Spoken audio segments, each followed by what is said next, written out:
할렐루야. 믿음으로 하나님 앞에 예배하기 위해서 오신 여러분들을 진심으로 환영합니다. 잘 지내셨죠?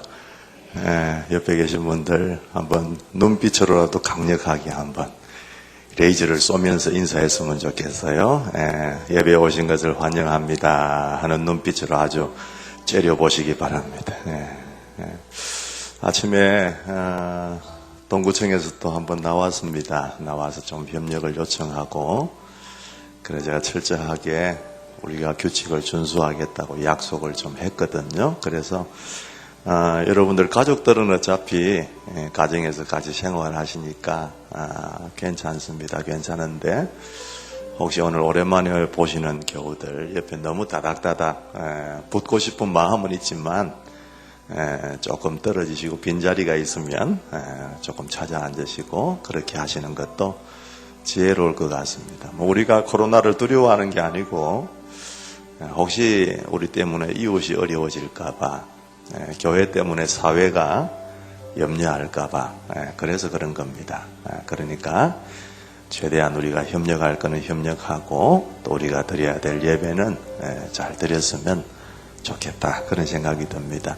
여전히 코로나가 완전히 소멸되지 않았기 때문에 가정에서 예배하는 것 또 교회에서 예배하는 것 같이 병행하면서 그렇게 하고 있습니다. 우리 가정에서 예배하시는 분들, 오늘 이 영상 보고 계신 분들은 또 가정에서 정성껏 하나님이 받으심직한 예배를 잘 드렸으면 좋겠습니다. 자세도 그리고 옷 매무시도 마음의 중심도 온 가족들이 함께 모여서 가정에서 예배 드리지만 하나님 기뻐하시는 예배 올려드렸으면 좋을 것 같습니다. 이 한 시간 하나님 앞에 예배 드리고요. 지금부터는 뒤에 오시는 분들은 연세가 좀 많으신 분들이나 좀 불편하신 분들은 본당에 들어오시더라도 그렇지 않은 분들은 중2층으로 다 올려보내시면, 중2층에도 지금 많은 분들이 계시니까 본당 문은 이제 조금 닫아주셔도 괜찮을 것 같습니다. 우리 마음을 좀 모두시고 중심을 다해서 하나님 앞에 예배하기를 원합니다. 오늘 저희 교회는 오늘 우리 종려주일로 지키고 이번 주간을 고난주간으로 지키고요. 다음 주일을 부활주일로 조금 더 분위기가 많이 진정되고 조금 더 자유한 마음으로 하나님 앞에 예배했으면 좋겠다, 부활절을. 그래서 한 주간 절기를 연장을 시켰습니다. 우리 같이 오늘 주님의 보혈을 묵상하기도 하고 감사하기도 하고 그 은혜의 감격을 회복하기를 원하는 마음으로 같이 예배하도록 하겠습니다. 찬양 하나 드리겠습니다. 보혈을 지나, 그 찬양 같이 한번 힘차게 드리도록 하겠습니다.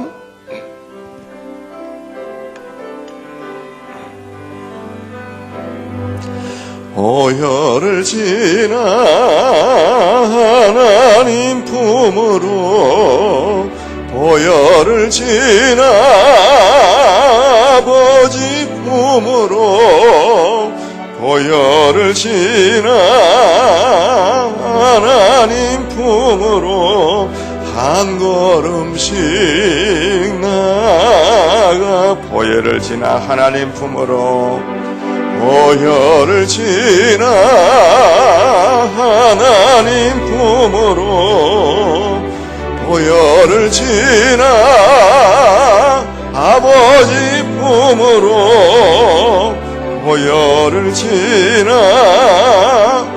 하나님 품으로 한 걸음씩 나아가네. 존귀한 주 보혈이, 존귀한 주 보혈이 내 영을 새롭게 하시네. 존귀한 주 보혈이 내 영을 새롭게, 존귀한 주 보혈이, 존귀한 주 보혈이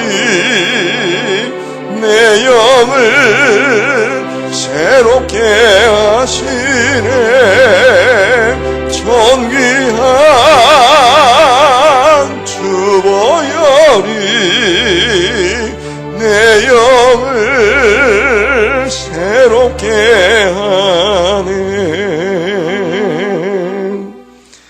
같이 자리에 일어나셔서 이 믿음도 웃고시라 힘차게 찬양하며 예배하겠습니다. 여기에 모인 우리 주의 은총 받은 자여라. 주께서 이 자리에 함께 계심을 아노라. 언제나 주님만을 찬양하며 따라가리니 시험을 당할 때도 함께 계심을 믿노라. 이 믿음 더욱 굳세라. 주가 지켜주신다. 어두운 밤에도 주의 밝은 빛인도 하여주신다. 신앙을 함께 고백하겠습니다. 전능하사 만드신 하나님 아버지를 내가 믿사오며 그 외아들 우리 주 예수 그리스도를 믿사오니 이는 성령으로 잉태하사 동정녀 마리아에게 나시고 본디오 빌라도에게 고난을 받으사 십자가에 못 박혀 죽으시고 장사한 지 사흘 만에 죽은 자 가운데서 다시 살아나시며 하늘에 오르사 전능하신 하나님 우편에 앉아 계시다가 저리로서 산 자와 죽은 자를 심판하러 오시리라. 성령을 믿사오며 거룩한 공회와 성도가 서로 교통하는 것과 죄를 사하여 주시는 것과 몸이 다시 사는 것과 영원히 사는 것을 믿사옵나이다. 아멘. 자리에 앉으셔서 251 찬송하겠습니다.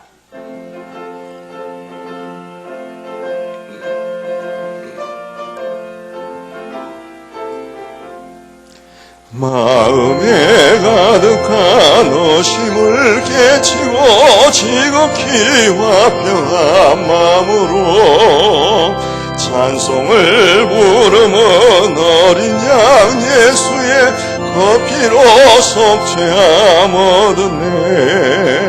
속죄함 속죄함 주 예수 내 죄를 속했네. 할렐루야 소리를 합하여 함께 찬송하세. 그 피로 속죄함 얻었네. 검이나 은같이 없어질 보배로 속죄함 받은 것 아니요. 거룩한 하나님 어린 양 예수의 그 피로 속죄함 얻었네. 속죄함 속죄함 주 예수 내 죄를 속했네.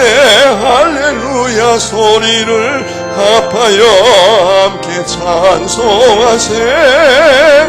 그 피로 속죄함 얻었네.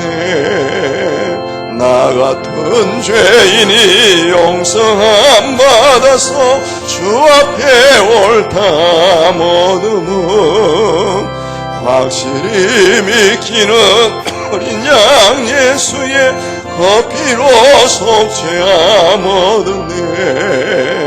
속죄함 속죄함 주 예수 내 죄를 속했네. 할렐루야 소리를 합하여 함께 찬송하세. 그 피로 속죄함 얻었네. 거룩한 천국에 올라간 후에도 죄속한 은혜의 찬송을 기쁘게 부르면 어린 양 예수의 그 피로 속죄함 얻었네. 속죄함 주 예수 내 죄를 속했네 할렐루야 소리를 합하여 함께 찬송하세 그 피로 속죄함 얻었네. 기도드리겠습니다.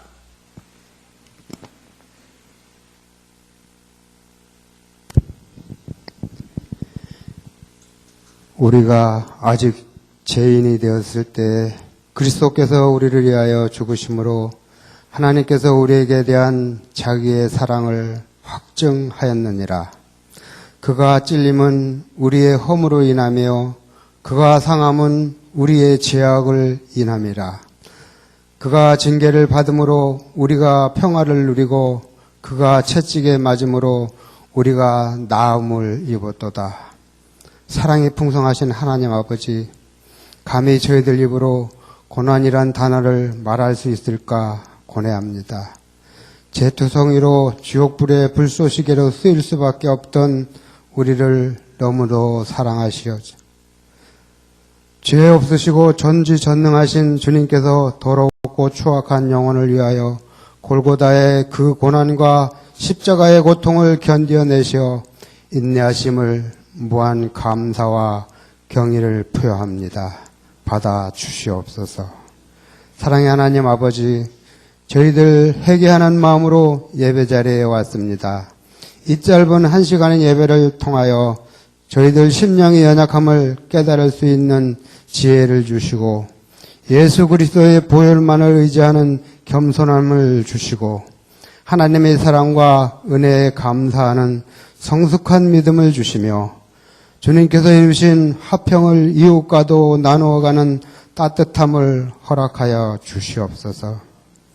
또한 코로나19를 통하여 인간이 얼마나 연약한 존재임을 깨닫게 됩니다. 지난 우리의 신앙생활과 일상을 돌아보며 회개하게 하여 주시옵소서.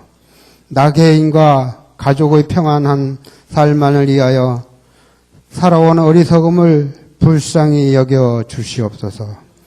온 세상이 하나님 뜻대로 아름답게 회복되게 하여 주시옵소서.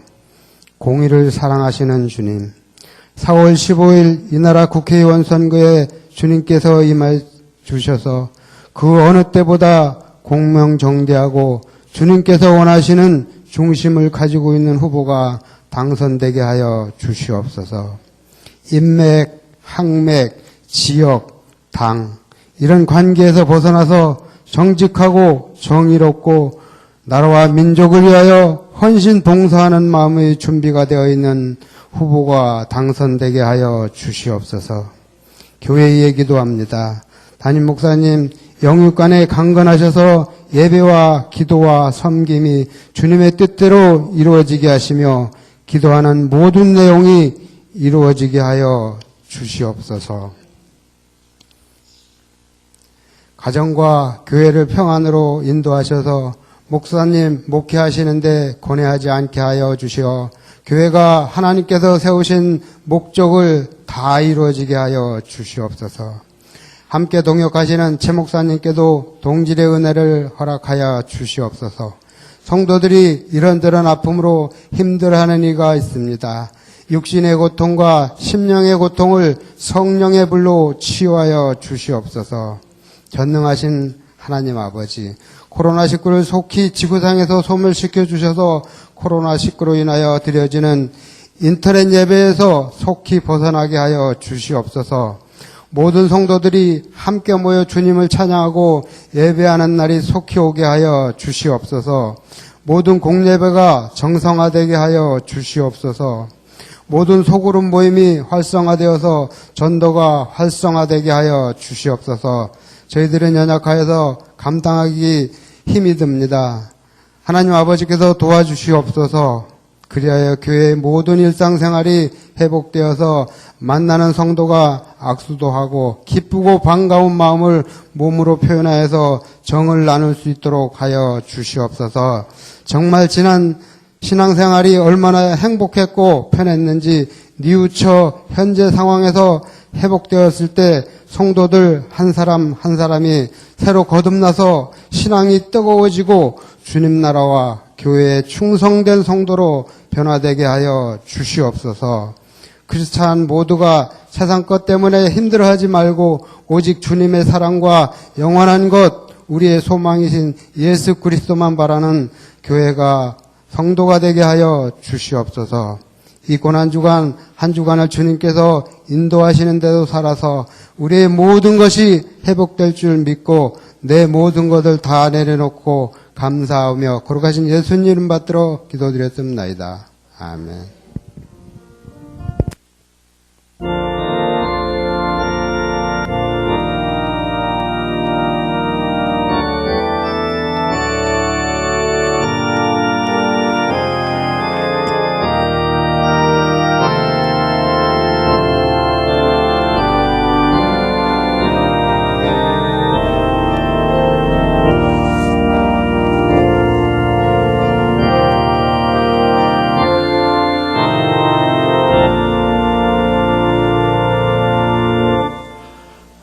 교회 소식 먼저 몇 가지 전하도록 그렇게 하겠습니다. 오늘 어려움 가운데서도 예배에 오신 여러분들을 환영하고 오늘도 역시 우리 11시 예배 한 번만 드리도록 그렇게 하겠습니다. 교회에서 예배를 드리지 못하시는 분들 주보 그리고 동영상 예배 참조하셔서 가정에서 예배를 드릴 수 있기를 바라고요. 오늘 이 예배가 지금 녹화가 되고 있습니다. 전에는 9시에 녹화를 해서 보내드렸기 때문에 11시 이전에 드릴 수가 있었는데 오늘 예배가 마쳐지는 대로 작업을 해도 12시가 조금 넘어야 각 목자들에게 이 영상이 보내지지 않겠나 그래 싶습니다. 참조하시기를 바라고요. 오늘 예배 마치고 나서 잠시 식당 만나고 그래서 우리 목자 목녀들 얼굴 한번 뵙도록 그렇게 하겠습니다. 금주간은 말씀드린 대로 고난주간이고 고난주간 어떻게 보내야 할지 해마다 우리가 잘 경험했기 때문에 여러분들이 마음속에 중심을 잘 가지고 기억해 주시기를 바랍니다. 새벽기도회, 수요 기도회 이제 정상적으로 계속 갔습니다. 차량 운행도 계속 하고 있으니까 함께 오셔서 기도하는 일에 힘을 내시기를 바라고 꼭 그렇지 않더라도 하루에 한 번씩 교회에 와서 기도하고 또 중보기도표에 여러분들이 미리 작전도 하시고 또 기도하신 분들은 기록도 하셔서 서로 기도의 동력자가 되어주시기를 바랍니다. 꼭 필요한 것 외에는 이번 주간에는 자신을 위한 오락은 또 자신을 위한 즐거움을 좀 내려놓는 시간들이 되셨으면 좋겠고 그중 하나가 미디어 금식이라고 생각합니다. TV 또 휴대폰 필요 없이 보시는 일들이 없기를 바라고 좀 더 주님의 고난을 한 걸음 더 깊이 묵상하는 그런 마음의 중심을 좀 가져주시기를 바라고 성경도 매일매일 좀 읽으시면서 기도원 오셨다 생각하실 정도로 일상생활은 하시지만 영적인 것에 조금 더 한 걸음 더 진보가 있기를 바랍니다. 그리고 매일 한 명 이상 우리가 예수님이 당신을 위해 십자가에 죽으셨다. 예수님이 꼭 당신도 필요하다는 걸 얘기해 줄 수 있는 전도자가 되시기를 바랍니다. 그리고 한 가지 조금 특별한 제안은 지금 목장 모임이 거의 되지를 못하고 있습니다. 단체 톡으로 서로 연락하고 교제하고 가끔씩 그렇게는 되겠지만은 이제 부활주일 지나고 나서부터는 우리 목장 모임도 정상적으로 회복되지 싶은 생각을 갖습니다만은 이번 주간에 꼭 요거 한번 해봤으면 좋겠어요. 우리 목장별로 어떤 시간이든지 좋습니다. 저녁 시간도 괜찮고, 새벽 기도의 시간도 괜찮고, 좋습니다만은 언제든지 일주일에 딱 한 번이라도 목장 모임 하신다 생각하시고, 목장 식구들이 함께 와서 예배당에서 기도하는 시간 한 30분 이상만 좀 가져주십시오. 그럼 우리 목장들이 스물여 남게 되기 때문에 돌아가면서 이렇게 한 자리씩 앉아서 교회에 넓게 퍼져서 앉아서 한 목장에 기도하시고 30분 하면 그렇게 긴 시간 아니니까 기도 길게 하시는 분들이 오래 하시지만은 또 습관이 안 되신 분들을 위해서 조금 배려해 주는 측면에서 함께 모여서 한 30분 정도라도 같이 교회당에서 흩어져서 좀 기도하시고 또 식당에 모이셔서 또 차 한잔 하시고 그렇게 좀 목장에 전초전을 가지신다 생각하시고 한번 하시면 좀 좋겠다 그런 생각이 들어서 한번 제안을 합니다.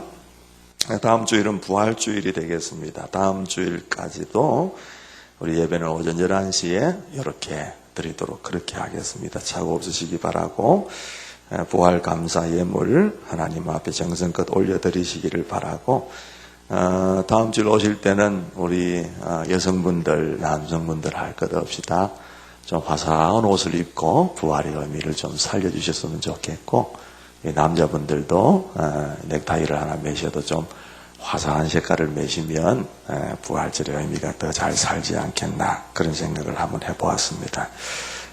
늘 드리는 광고지만 매일 경건의 삶을 힘쓰시는 거 기억하시고 말씀 묵상에 여러분들이 함께 하시기를 바랍니다. 그리고 한 가지 말씀 묵상을 주보에 우리가 실었습니다마는 우리 홈페이지에 그리고 목자들을 통해서 말씀 묵상을 전달하기 전에 그렇게 썼던 방법이라서 두 가지를 굳이 병행하지 않아도 되겠다 그리 싶어서 홈페이지에 주보에 게재하던 것은 이제 게재를 안 합니다. 하지 않고 홈페이지에 제가 새벽 묵상한 한 8시쯤 되면 제가 새벽기도 마치면 여러분들에게 보내드리니까 읽으시고 또 묵상하시고 아니면 새벽기도에 나오셔서 또 기도도 한 번씩 하시고 그렇게 하시는 걸로 대체하도록 하겠습니다. 성경 일독 읽기 열심히 잘 읽으시기를 부탁을 드리겠습니다. 오늘 우리 오랜만에 예배를 드리게 되는데 오늘 또 환영 카드를 내셔서 우리가 환영해야 될 분이 계십니다. 등록할 교회를 찾는 가운데 일단 방문했다고 하시고요. 이종철 집사님이 인도를 하셔서 북구 천국에 사시는 우리 김재현 우리 선생님 오늘 우리 교회에 오셔서 함께 예배하게 되셨어요. 어디 계십니까? 손만 한번 살짝 들어주시겠어요? 예. 저 제일 끝에 계시네요. 감사합니다. 환영하는 박수로 한번 축복하겠습니다. 감사하고. 너는 시냇가에 심은 나무라 축복하겠습니다. 너는 시냇가에 심은 나무라 하나님의 사랑 안에 믿음 뿌리 내리고 주의 뜻대로 항상 사세요. 다시 한번 환영하고 축복합니다. 하나님 참 고맙습니다. 코로나가 기승을 부리던 걸 이제 조금 꺾여지고 확진자들의 수도 많이 줄어들게 하셔서 감사합니다. 그 가운데 저희들이 오늘도 하나님 앞에 예배를 드리고 있습니다. 특별히 우리 성도들의 삶에 그동안에도 지키시고 인도하셔서 큰 어려움 없이 오늘 만나게 하신 것도 감사를 드립니다. 그 가운데 우리 김재현 형제님이 우리 이종철 집사님 인도를 받아서 함께 예배당에 예배하러 왔습니다. 하나님께서 귀한 그 마음 주님이 살피시고 오늘도 이 한 예배가 정말 은혜롭고 복되고 감사한 예배가 되게 하시고 세상에서 경험하지 못했던 귀한 영적인 경험들을 하나님이 임재하시고 기름 부으시는 마음으로 경험할 수 있는 복된 시간 되게 하여 주시옵소서. 하나님 그분의 형편과 또 상황들은 제가 잘 모릅니다. 그러나 하나님은 이미 다 알고 계시고 이 만남에 기적을 주신 줄 믿습니다. 앞으로도 계속해서 만나 하나님과 함께 살아갈 수 있고 우리 모두가 함께 동력할 수 있는 복된 관계가 되게 하시고 우리 함께 인도한 우리 이종철 집사님에게도 큰 은혜를 내려주셔서 하나님의 일들을 감당할 때에 하나님께서 그의 삶을 책임지시는 은혜가 있게 하여 주시옵소서. 예수님의 이름으로 감사하고 축복하며 기도드리옵나이다. 아멘. 먼저 하나님 말씀을 읽도록 하겠습니다. 요한복음 1장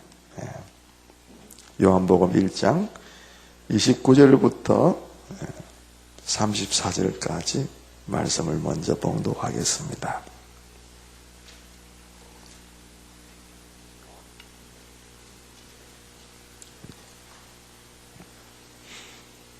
교독 한번 해볼까요? 29절부터 요한복음 1장 29절부터 34절입니다. 제가 먼저 읽습니다. 다음 날 요한은 예수께서 자기에게 오시는 것을 보고 말하였다. 보시오, 세상 죄를 지고 가는 하나님의 어린 양입니다.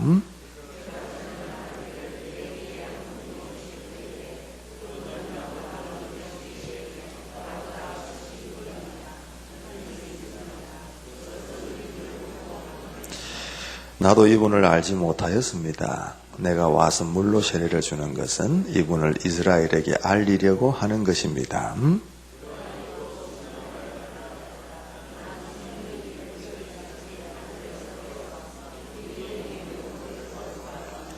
나도 이분을 몰랐습니다. 그러나 나를 보내어 물로 세례를 주게 하신 분이 나에게 말씀하시기를 성령이 어떤 사람 위에 내려와서 머무는 것을 보거든 그가 바로 성령으로 세례를 주시는 분임을 알아라 하셨습니다. 그런데 나는 그것을 보았습니다. 그래서 나는 이분이 하나님의 아들이라고 증언하였습니다. 아멘, 아멘. 말씀 듣기 전에 찬양으로 특송하는 시간이 있겠습니다.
밤이 맞도록 수확도 없는 지친 어부에게 주님은 찾아오셨네.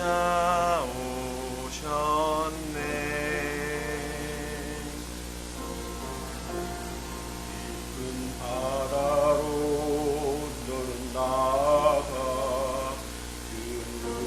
던져라. 금성에 순종했네.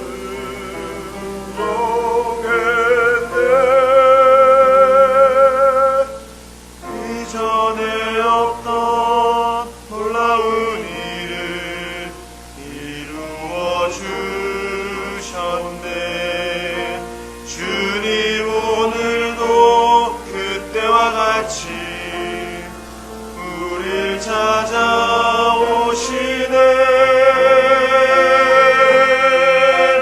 내가 너희로 사람을 넘는 어부 되게 하리. 저 죽어가는 영혼 살리는 내가 너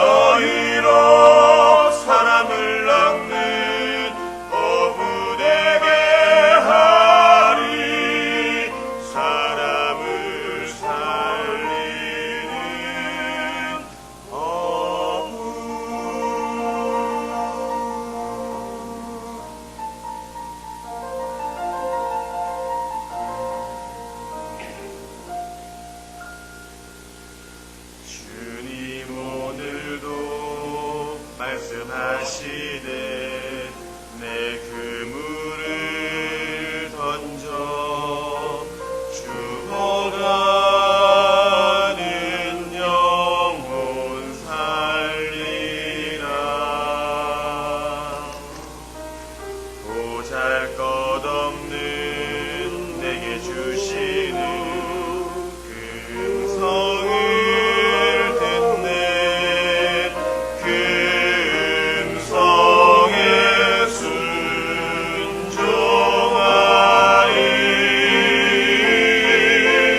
갇혀 있던 자 성한 영혼을 일으켜 주시네. 주님 오늘도 나를 통하여 그 일 행하시네.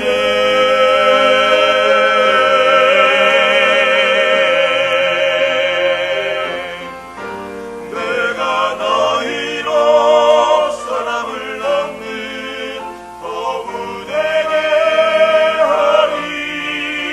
저 죽어가는 영혼 살리니. 내가 너희로 사람을 낳는 어부되게 하리. 사람을 살리는 어부. 내가 너희로 사람을 낳는 어부되게 하리.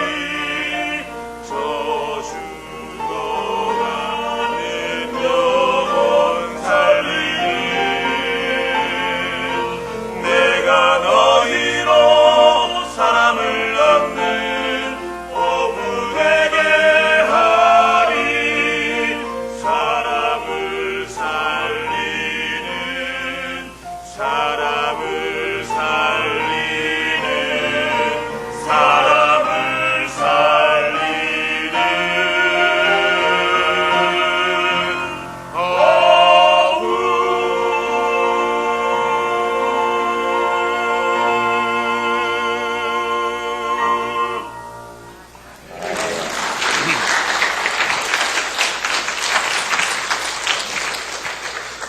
사람을 살리는 업으로 예수님이 이 땅에 오셨는데 우리도 제자로 그렇게 살기를 원합니다. 오늘 설교 제목이 뭐라고 적혀 있습니까, 여러분? 성경을 그대로 따서 하나님의 어린 양, 그렇게 제목을 붙였습니다. 여러분, 세로 요한이라는 사람 여러분 잘 알고 계시줄 압니다. 예수님보다 한 6개월 정도 먼저 태어났습니다. 부모님은 연세가 많이 드셔서 아이를 낳을 수 없는 분들이었는데 이 세례 요한을 극적으로 낳았습니다. 예수님은 한 6개월 뒤에 처녀 마리아의 몸에서 태어났죠. 그래서 그 마리아와 세례 요한의 어머니가 만나서 아주 아이를 낳을 수 없는 두 여인이 만나서 굉장히 하나님을 찬미하고 기뻐했던 그런 일들이 있었습니다. 이 세례 요한이 예수님보다 한 6개월 먼저 태어나서 한 일이 뭐냐? 예수님이 이 땅에 오시는 그 길을 예비하는 일이었습니다.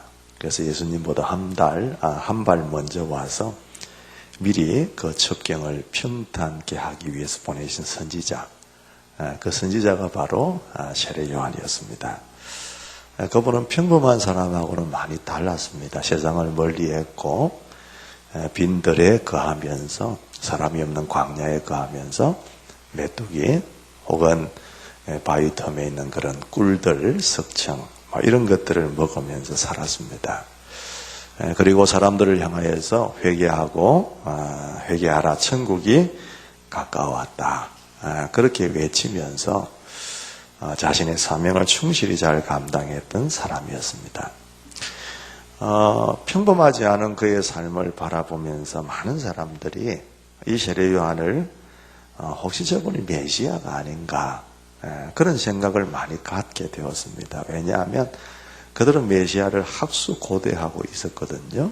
그런 가운데 이 세례 요한이 빈들에 거하고 아주 절제된 생활을 하고 회개를 촉구하는 말을 던지고 이렇게 하는 것을 보면서 우리가 기다리던 메시아가 이제 드디어 나타나셨나 보다, 이렇게 이제 오해를 했던 겁니다. 그래서 사람들을 보내어서 세례 요한에게 묻습니다. 당신이 우리가 기다리던 그 구세주 메시아입니까? 그렇게 묻거든요. 그때마다 이 세례 요한은 분명하게 얘기를 합니다. 나는 그리스도가 아니요. 그분은 내 뒤에 이제 오실 것인데 나는 그분의 신발끈을 풀 만한 자격도 없는 사람입니다. 나는 절대 그가 아닙니다. 그렇게 부인을 합니다. 그러다가 어느 날 마침 예수님께서 자기에게 오시는 것을 보고 이 세례 요한이 하는 말이 뭐냐면, 모든 사람이 들으라는 듯이 보시오, 저분이 바로 세상 죄를 지고 가는 하나님의 어린 양입니다. 내가 전에 한 말이 있지 않습니까? 그분이 바로 저분입니다. 그러면서 예수님을 소개합니다. 또 그 다음날 제자들과 함께 서 있는데 세례 요한이 예수님이 또 지나가시는 걸 보고 그 제자에게도 같은 말을 합니다. 보아라, 저분이 바로 하나님의 어린 양이다. 그러면서 그 두 제자를, 자기에게 함께 있었던 길렀던 그 두 제자를 예수님께 내어드립니다. 그래서 그 제자가 그때부터 세례 요한의 제자에서 이제는 예수님의 제자로 이제 들어가고 바뀌게 되는 그런 현상을 우리가 보게 되죠.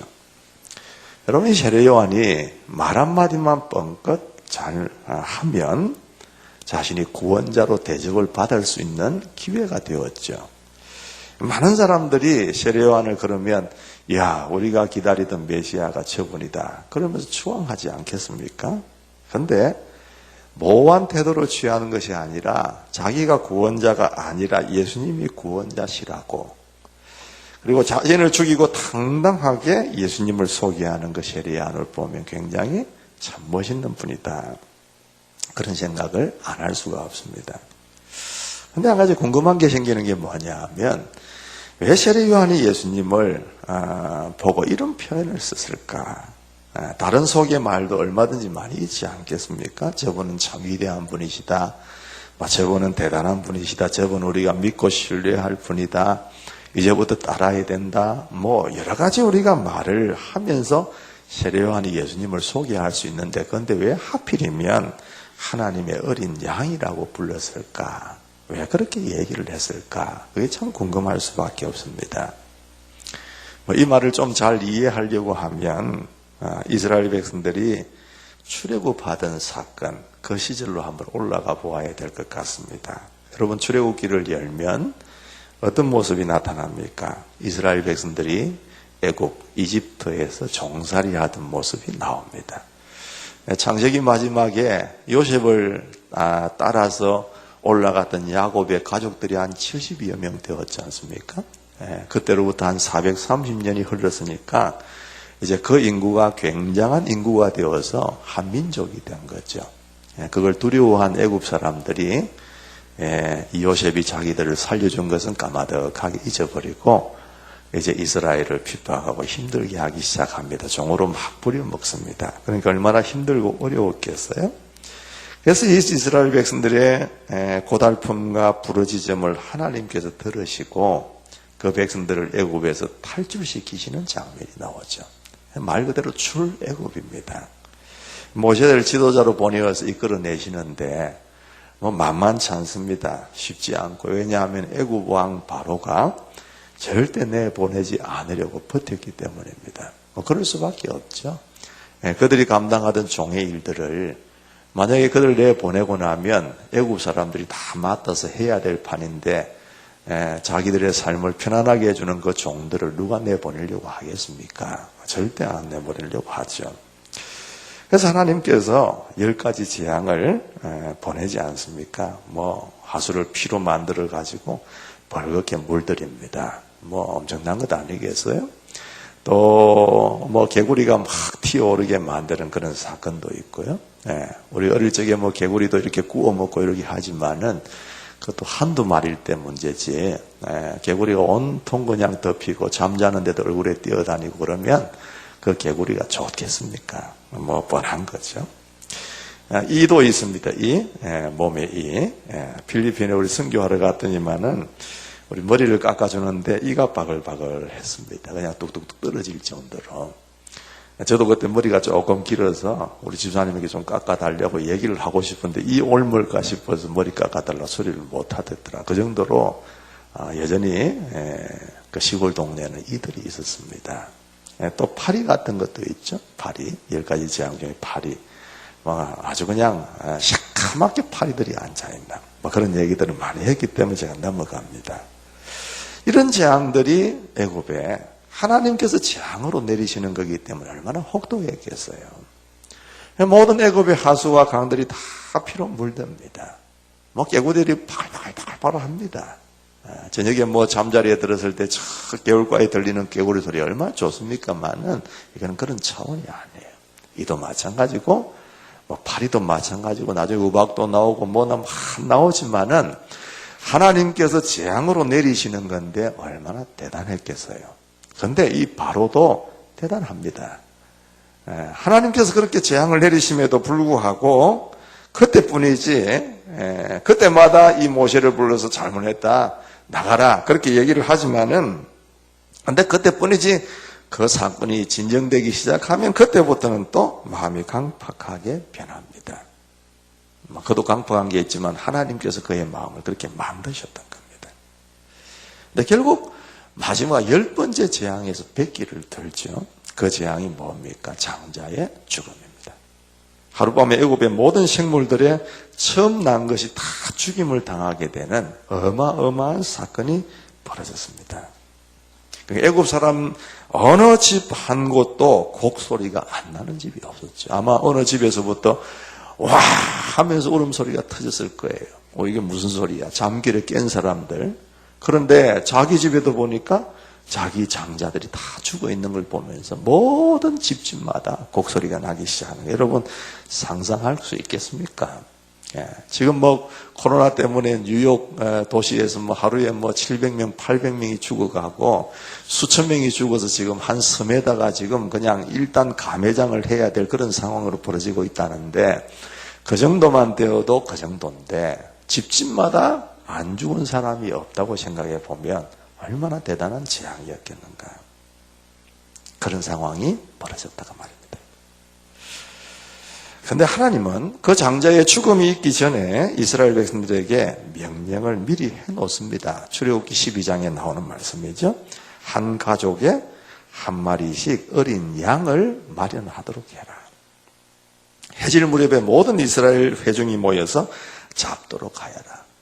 그리고 그 피는 바다다가 잡은 양을 먹을 집의 좌우 문설주와 상인방에 발라야 한다. 다시 말하면 어린 양을 그날 저녁에 잡아서 문가에 그냥 피를 다 발라라 그 말입니다.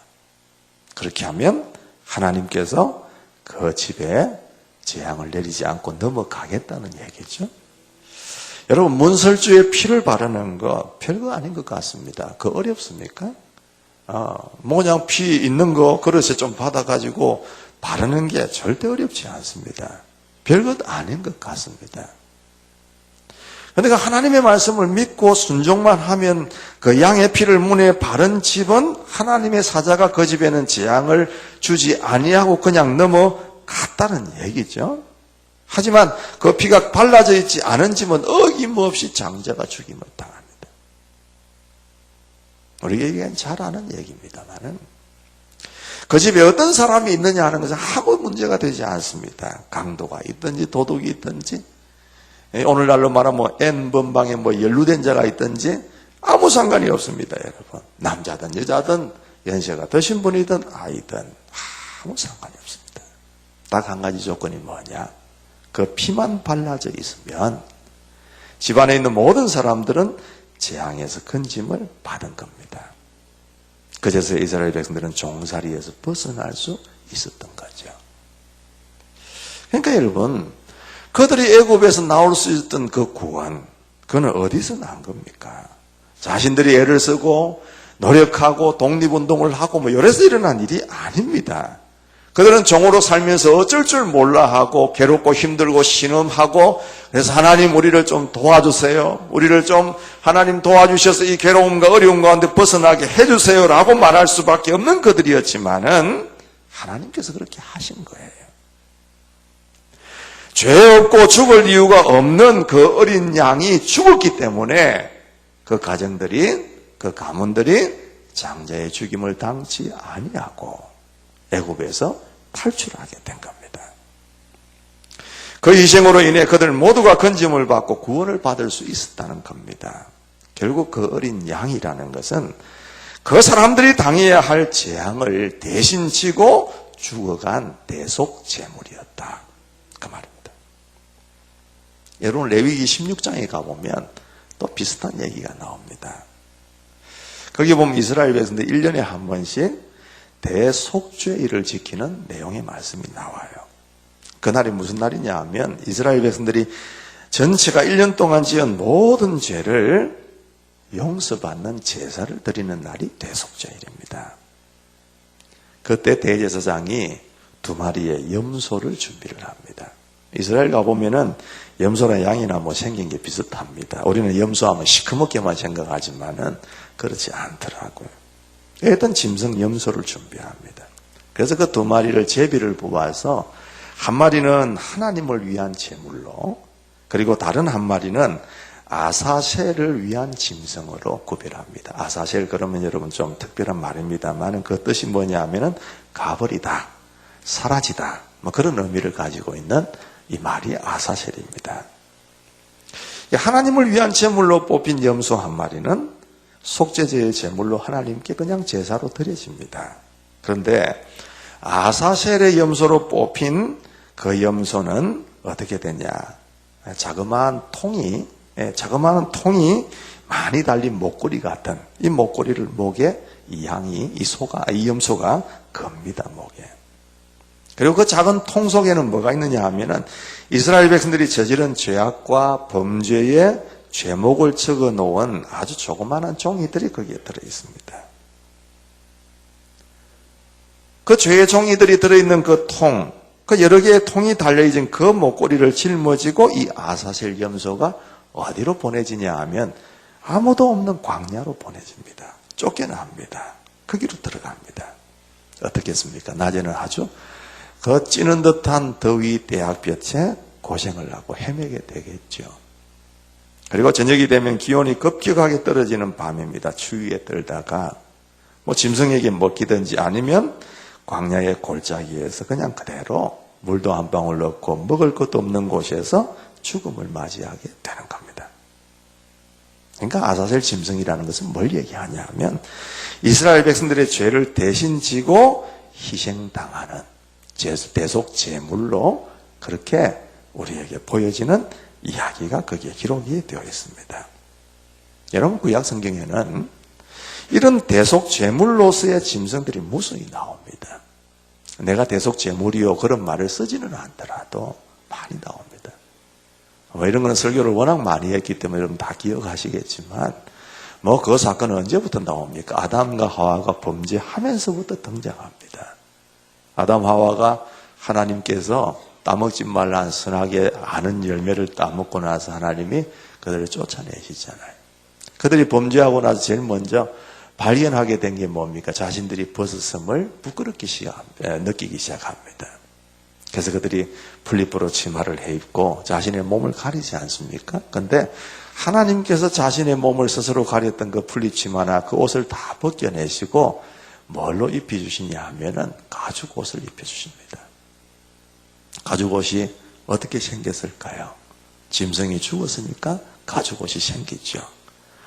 그 짐승이 뭔 죄가 있습니까? 죄는 아담과 하와가 지었는데 아담과 하와가 지은 그 죄의 수치를 가리기 위하여 죄 없는 짐승이 죽은 겁니다. 그리고 그 가죽을 가지고 하나님께서 가죽 옷을 지어서 그들에게 입혀주시고 그들의 수치를 가려주시는 거죠. 인간적으로 생각하면은 뭐 자연 친화적이고 환경 친화적인 그런 치마나 옷이 얼마나 좋겠어요. 훨씬 더 멋있고 예쁠 겁니다. 근데 그게 자신들의 인간의 죄의 수치를 가릴 수가 없다는 것을 얘기하죠.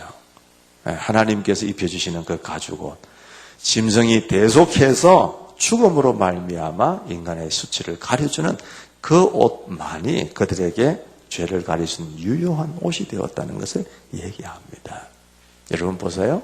이런 얘기는 구약에 무수하게 많습니다. 하나님께서 아브라함을 보고 네가 네 독자 이삭 바치라 그랬잖아. 그 이삭을 아브라함이 모리아산에 제물로 바치려고 할 때에 올라갔습니다. 잡으려고 하는데 하나님께서 그를 잡지 않게 하시고 이삭 대신에 뭘 예비했습니까? 어린 양을 예비해 두셨습니다.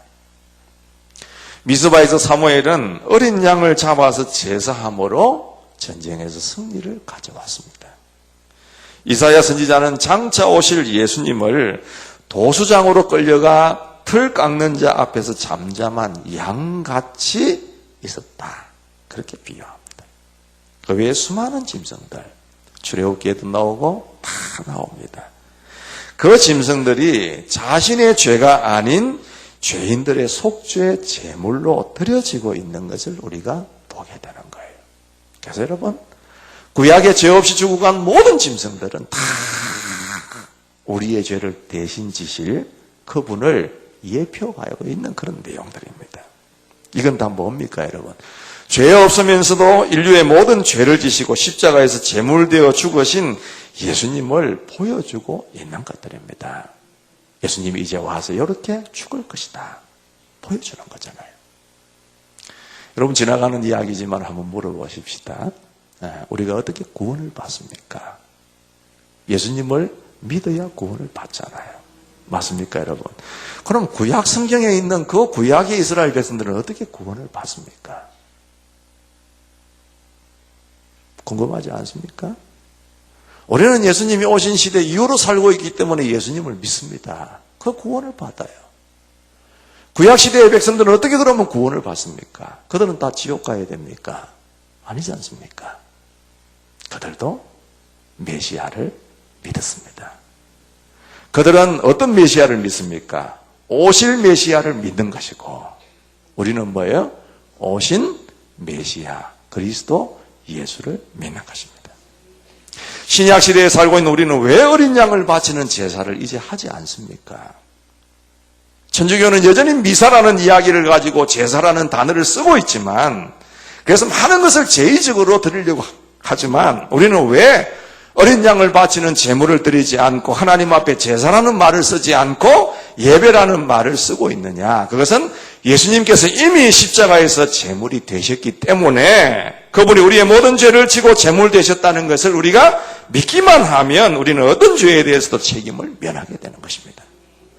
그래서 사도 베드로는 우리의 구원을 뭐라고 얘기했습니까? 흠이 없고 티가 없는 어린 양의 피와 같은 그리스도의 귀한 피로 되었습니다. 그렇게 얘기하는 거예요. 그러니까 우리가 예수를 믿고 죄를 용서받았다고 하는 것은 예수님께서 우리의 죄를 그냥 없던 것으로 사라지게 한 것이 아니라 우리의 죄가 예수님께 이전이 된 거예요. 우리가 지고 가야 할 것을 예수님이 대신 져주신 것이지 그게 공중분해된 게 아니에요. 그래서 예수님이 이 땅에 오시기 700여 년 전에 이사야 선지자가 그렇게 예언했지 않습니까? 여러분 잘 아시나? 오늘도 우리 장로님 기도하시면서 언급하셨습니다마는 이사야 53장에 있는 말씀, 그는 실로 우리가 받아야 할 고통을 대신 받고 우리가 겪어야 할 슬픔을 대신 겪었다. 그가 찔린 것은 우리의 허물 때문이고 그가 상처를 받은 것은 우리의 악함 때문이다. 그가 징계를 받음으로써 우리가 평화를 누리고 그가 매를 맞음으로써 우리의 병이 나았다. 그렇게 말하는 거예요. 한번 따라해 볼까요? 없어진 게 아니고 대신 지신 것입니다. 누가 말입니까? 예수님이. 우리는 자유하게 되었지만 그분은 모든 걸 다 짊어지시고 가신 거예요. 여러분 마태복음 8장 17절에도 그렇게 말씀하셔서 그는 몸소 우리의 병약함을 떠맡으시고 우리의 질병을 짊어지셨다. 예수님께서 병자를 고치신 것은 그들에게서 병이 그냥 공중분해되도록 없애주신 것이 아니라 친히 그분이 대신 짊어지신 겁니다. 나병 환자를 고쳐주신 것은 예수님께서 친히 나병 환자의 나병을 짊어지시고 가신 거고, 죽은 자를 살리신 것은 그 죽음을 예수님께서 짊어지신 것이다. 없애주신 것이 아니라 예수님이 대신 짊어지신 것이다. 제가 군대 군목을 있을 때 강원도 양구가 얼마나 춥습니까? 그 온도계로 더 이상 마이너스로 데려가지 못할 정도로, 표시가 안 될 정도로 추운 곳인데, 겨울 때, 한겨울 때 되면은, 여러분 군대 다녀오신 분들 한 번씩 해보셨겠지만은, 혹한기 훈련이라는 게 있습니다. 제일, 말 그대로 제일 추울 때, 나가서 행군하고, 야외에서 텐트 치고 자기도 하고, 혹한기 훈련을 할 때가 있었어요. 저는 목사고 안 가도 되지만은, 제가 가는 게 한번 걸어주는 게 그분들에게는 되게 힘이 되기 때문에 그냥 같이 행군을 한번 했던 적이 있습니다. 병사들이 되게 힘들어해요. 짐 배낭대로 짊어지고 총도 총대로 다 짊어지고 가니까 힘들어하잖아요. 반드시 행군을 하든지 뭘 하면 처지는 사람이 꼭 있습니다. 이제 그분들은 제가 또 힘을 북돋워줘서 가야 되는 친구들이죠. 어떤 한 친구가 너무너무 힘들어하기 때문에 제가 그 짐을 한번 보따리를, 저는 짐을 지고 가지는 않으니까 대신 져주었던 적이 있었습니다. 덕분에 그 친구가 끝까지 잘 완주를 해서 결국에는 목사님 고맙습니다 하는 인사를 한번 들었지만은 그런 거예요. 그가 지고 있던 그 짐이 누군가에게 옮겨지는 거. 나는 자유롭고 나는 시원할지 모르겠지만은 그 짐은 결국 예수님이 다 지고 가신 거죠. 예수님은 육체적인 고통이 있기는 했지만 십자가를 지고 골고다 언덕에 올라가실 때 왜 그렇게 힘들어 하셨을까? 그 십자가는 온 세상의 모든 사람들의 짐이, 그 죄값이 다 그분에게 옮겨져 있었기 때문입니다. 얼마나 무거웠겠어요. 우리는 내가 짓지 아니한 죄 때문에 억울하게 누명을 한 가지만 써도 며칠 동안 잠을 못 이루는 사람들 아닙니까? 죄가 있는 우리들인데도 말이에요.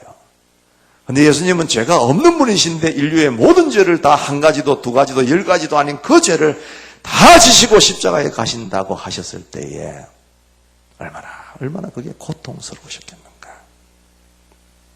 그 힘들고 고통스러운 십자가의 길을 통해서 우리를 건져주셨고 우리에게 영생을 선물로 주신 줄 믿습니다, 여러분. 예수님이 왜 내 짐을 지십니까, 대신? 내가 질 수 있으면 내가 지죠. 그 누구도 대신 질 수 없는 것이기 때문에, 돈으로 지워줄 수도 없는 것이고 용력을 살 수도 없는 것이기 때문입니다. 그럴 만한 다른 분이나 다른 방법이 있었다고 한다면 하나님은 그걸 선택하지 않았을 것입니다. 지난 주간에 저희 집에 대단한 일이 하나 있었습니다. 아침에 저희 집에 이 조그만한 주셨던 이 화분들이 있어서 이 조그만한 화분들 한 5개를 조그만한 탁자 위에다가 올려놓고 이렇게 해놨는데, 그걸 창가에 갖다 놓으니까 햇빛이 너무 많이 들어가지고 좀 괴로워하는 것 같아요, 제가 보기에. 그래서 그걸 낮에는 조금 그늘진 곳으로 좀 옮겨놨다고 옮기다가 화분 하나가 떨어졌습니다. 조그마한 화분 또 거기 깨지면서 흙이 거실에 확 퍼졌겠죠. 자그마한 돌들하고 같이 확 퍼졌는데 그 거실에 뭡니까 그 소파 밑에도 흙이 들어가고 팍 퍼지고 그렇게 했습니다. 그대로 두었을까요? 제 성질에 당장 치웠겠죠. 소파를 드러내고 흙도 청소하고 한 20-30분 정도 쫙 그렇게 하고 담아내니까 그 전처럼 깨끗하게 그냥 회복이 되어졌습니다. 청소할 수 있죠. 전처럼 깨끗하게, 언제 그랬냐는 듯이 깨끗하게 회복할 수 있습니다. 여러분, 주부가 설거지를 한참 재놔도 아무리 밀려도 날 잡아가지고 그냥 그거 깨끗하게 한번 청소하면 언제 그랬냐는 듯이 부엌은 반짝반짝 빛이 날 수 있습니다. 그런데 죄의 문제, 그리고 그 죄로 인해서 일어나는 인생의 문제는 어느 누구도 해결할 수가 없습니다. 그래서 하나님은 독생자 예수를 이 땅 위에 보내어서 제물로 죽게 하셨다. 그 말이에요. 그래서 오늘 말씀을 여러분 제목을 유심히 보시면 그냥 어린 양 대속 제물이 아니라 누구의 어린 양이라 그랬습니까? 하나님의 어린 양이다. 그 말은 뭡니까? 하나님께서 보내신 어린 양. 그래서 십자가에서 예수님 뭐라 하셨어요? 엘리 엘리 라마 사박다니. 나의 하나님 어찌하여 나를 버리셨습니까? 그렇게 얘기합니다. 하나님께서 인생의 짐을 이 예수에게 쥐어서 죽이셨다라는 것을 모르는 세상 사람들은 뭐라고 얘기합니까? 그 인생의 짐이 조금 가벼우면 야, 저 사람은 참 복 있는 사람이라고 얘기합니다. 그 짐이 좀 무겁게 보이면 지지리도 복이 없는 사람이다. 그 정도로만 해석을 하고 그냥 지나갈 뿐입니다, 여러분. 그러나 그게 아닙니다. 하나님이 짐을 지으신 그 예수를 믿는 자가 복이 있는 사람입니다. 그거 믿지 않는 사람은 지옥의 형벌을 자신이 지은 그 죄의 값을 자신이 스스로 치를 수밖에 없게 되어 있기 때문에 참 불행한 자가 될 수밖에 없습니다. 문제는 내가 그렇게 귀한 예수를 믿을 자격, 그 은혜를 받을 자격이 있느냐 그 말입니다. 없습니다. 내가 봐도 아무리 쳐다봐도 너무 죄인이니까. 그런데도 하나님은 우리에게 선뜻 예수님을 내어주셨습니다. 그게 하나님의 사랑이고 하나님의 은혜입니다. 이걸 믿는 사람보다 더 행복한 사람이 없는 거죠. 여러분, 제가 신방을 한번 갔더니만 어떤 분이 그렇게 얘기를 합니다. 목사님, 처음 예수 믿었을 때는 진짜 제가 잘 믿었습니다. 너무 기쁘게 믿었습니다. 그래서 교회에 허드렛 일은 제가 다 했고, 화장실 청소도 하고 하면서 그런데도 그게 힘들 줄 몰랐고 매일매일 교회를 갔습니다. 그런데 어느 순간 되니까 제 마음에 그게 시들시들해지는 것을 느끼게 되어졌는데 하나님은 그걸 아셨는지 이번에 이렇게 이 일들을 통해서 제 신앙을 회복시켜 주시는 기회로 삼으셨습니다. 그러면서 눈물이 걸성걸성하면서 말씀을 하셨습니다. 여러분, 우리의 믿음이 왜 약해질까요? 우리의 감격이 왜 덜해질까요?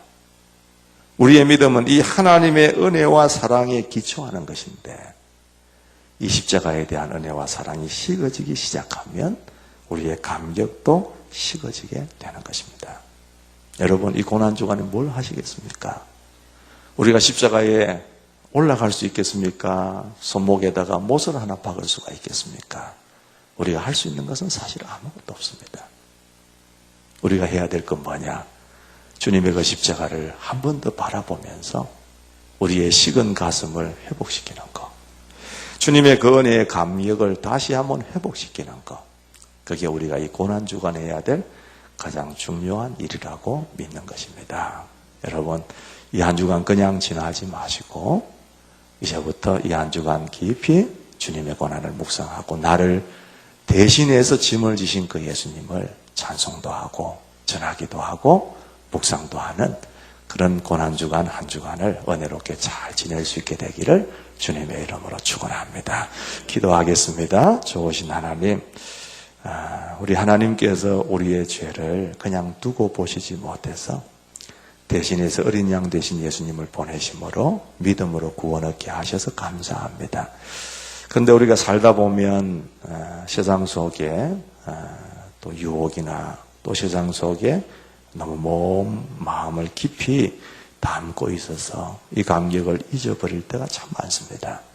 하나님, 이 고난주간을 통하여 주님의 고난을 다시 한번 그 대속의 고난을 기억하면서 회복할 수 있는 은혜가 있게 하여 주시옵시고 그 주님을 높이고 찬양하고 그 주님을 영화롭게 하는 일에 우리의 인생을 쓰기로 다시 한번 결단하는 복된 은혜가 이번 고난주간 가운데 있게 하여 주시옵소서. 하나님, 코로나 때문에 많은 어려움을 당하고 있지만 하나님, 이것 또한 지나갈 것임을 믿게 하시고 또 은혜 가운데 그 어려움 가운데서도 특별한 소식 들리지 않게 하신 것 감사합니다. 끝까지 잘 이기고 승리할 수 있도록 도와주옵시고 하나님의 은혜와 인도하심 가운데 강건하게 영육간에 지날 수 있는 귀한 성도들 되게 하여 주시옵소서. 오늘도 이모저모로 하나님 앞에 드린 예물의 손길들 기억해 주시기를 바라고, 너무 어렵지 않도록, 그래서 영적으로 힘들지 않도록 주님 돌보아 주시기를 간절히 원하며, 오늘도 마음으로 힘들고 어렵고 건강이 좋지 못하고 병원에 계시는 분들 하나님 다 기억해 주셔서 각자의 형편에 맞게끔 주님의 적절한 은혜로 위로하시고 채워 주시옵소서. 오늘 이곳에서 함께 예배하지 못할지라도 각 가정에서 우리 자녀들과 함께 예배하는 온 성도들 위에도 동일한 은혜를 허락해 주실 줄 믿고, 이 한 주간도 귀하고 복된 소식 함께 전하는 귀한 성도들의 삶과 가정이 되게 하여 주시옵소서. 예수님의 이름으로 감사하고 축복하며 기도드리옵나이다. 아멘. 같이 우리 찬양 하나 힘차게 드리고 가겠습니다. 죄에서 자유를 얻게 함은 찬송하겠습니다.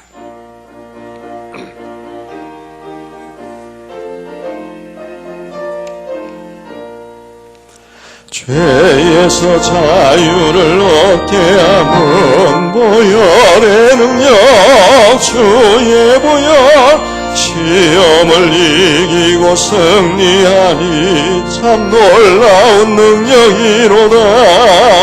주의 보혈 능력이 또다. 주의 피 믿어. 주의 보혈 거린 양의 매우 귀중한 피로다. 육체의 정욕을 이길 힘은 보혈의 능력, 주의 보혈, 정결한 마음을 얻게 하니 참 놀라운 능력이로다. 주의 보혈 능력이 또다. 주의 피 믿어. 주의 보혈 버린 양의 매우 귀중한 피로다. 눈보다 더 이게 밝히는 것 보혈의 능력, 주의 보혈, 부정한 모든 것 밝히시니 참 놀라운 능력이로다. 주의 보혈 능력이 또다. 주의 피 믿어. 주의 보혈 버린 양의 매우 귀중한 피로다. 구주의 복음을 전할 제목 보혈의 능력, 주의 보혈, 날마다 나에게 찬송 주니 참 놀라운 능력이로다.